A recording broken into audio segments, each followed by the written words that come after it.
And gentlemen, my name is Antlan, and today's video will be a tutorial on how to use the physics setting in Enemy Studio. So first thing we're going to do is we're going to create a group layer, and I'm not going to bother with labeling it. Let's go ahead and put something in it. Let's call this a ball. We'll go ahead and draw a ball out.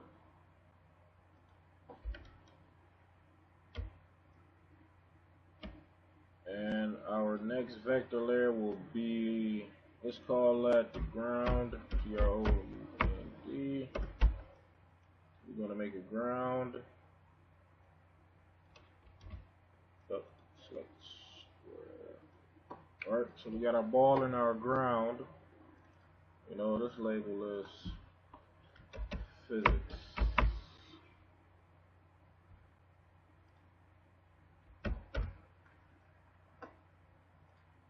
Alright. First thing you're going to do is double tap on your group layer. Hold up. Make sure we got everything in that group layer. So double tap on your group layer and go to enable physics. Right now we're not going to worry about that. Apply and hit OK. Next, what we want to do is double tap on our ground layer, or your stable layer, your layer that you don't want to move, and you're going to select non-moving object. Hit apply, and you're pretty much all set after that. So you see, as we hit play, the ball just hits the ground and bounces. Now, if we was to uncheck the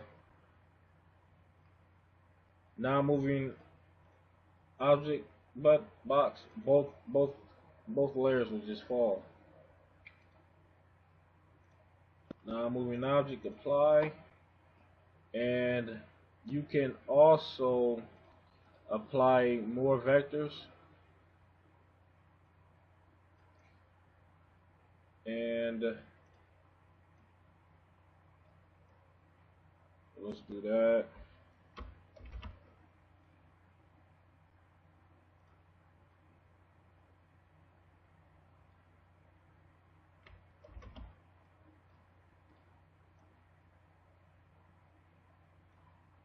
Go ahead and check our ball.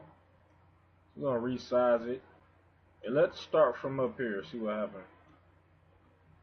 Go ahead and play button. Oh, you know what? It's my fault.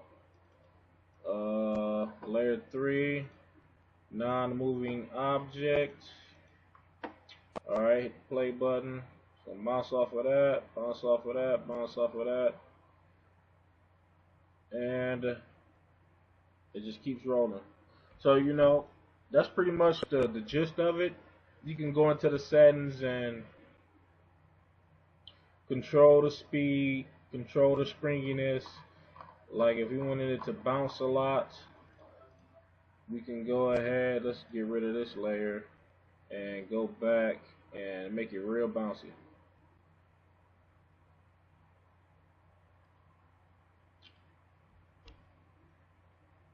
So ladies and gentlemen, that is it for this tutorial. Quick and simple. If you guys want to see more content like this, like, share, and subscribe.